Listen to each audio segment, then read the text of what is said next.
महज 3 दिन यानी 72 घंटे, सिर्फ इतने ही वक्त तक रेखा सरकार अपने आदेश पर टिकी रह सकी और दिल्ली में पुराने वाहनों की जब्ती से जुड़े अभियान पर यू-टर्न लेना पड़ा। दिल्ली सरकार ने 10 साल पुराने डीजल और 15 साल पुराने पेट्रोल वाहनों को ईंधन देने पर रोक लगाने का फैसला फिलहाल वापस लेने की बात कही है। इस फैसले पर यू-टर्न को लेकर सरकार का तर्क है कि अभी इसे लागू करना जल्दबाजी होगी। दरअसल दिल्ली सरकार ने वायु गुणवत्ता प्रबंधन आयोग यानी CAQM को एक पत्र लिखा है, जिसमें अनुरोध किया गया है कि 1 जुलाई 2025 से लागू होने वाले आदेश को तत्काल प्रभाव से रोक दिया जाए।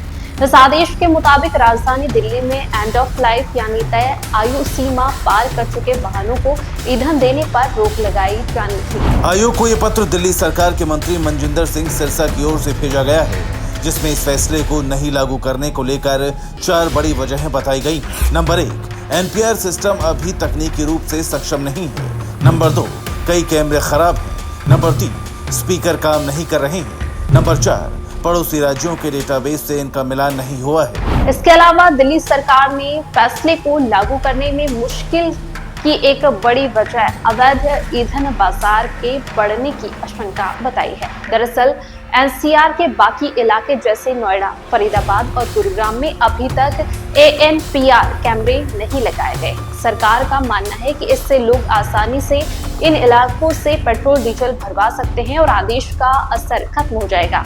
यदि आदेश सिर्फ दिल्ली में लागू होता है तो इससे NCR में ईंधन की अवैध बिक्री बढ़ सकती है। हालांकि इन सबसे अलग दिल्ली सरकार के बदले रुख की बड़ी वजह दिल्ली में लोगों का आक्रोश माना जा रहा है। दरअसल दिल्ली में लागू हुए इस फैसले का सीधा संबंध आम आदमी से है, खासकर उन लाखों नागरिकों से जिनकी आजीविका, आवागमन और व्यक्तिगत जरूरतें इन्हीं पुरानी गाड़ियों पर टिकी है। परिवहन विभाग के अनुसार दिल्ली में करीब 65 लाख गाड़ियां हैं जिनकी आयु पूरी हो चुकी है। इनमें 41 लाख 2 पहिया वाहन और 18 लाख 4 पहिया वाहन है। ऐसे में अगर ये सभी वाहन जब्त होंगे तो सरकार को जबरदस्त विरोध का सामना करना पड़ेगा। रेखा सरकार भी इस बात को अच्छी तरह से जानती है, इसीलिए दिल्ली सरकार ने अपने पत्र में इसका जिक्र किया।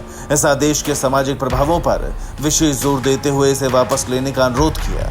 अब आम आदमी पार्टी से जनता की जीत बता रही है। आज मैं दिल्ली के तमाम लोगों को बहुत बधाई दूंगा कि भारतीय जनता पार्टी की दिल्ली की सरकार के एक तुगलकी फरमान के खिलाफ लोगों ने जो आवाज उठाई, सोशल मीडिया पे उठाई, X पे उठाई, फेसबुक पे उठाई, गली मोहल्लों में उठाई, उस आवाज के कारण भारतीय जनता पार्टी की सरकार को अपने तुगलकी फरमान को वापस लेना पड़ा।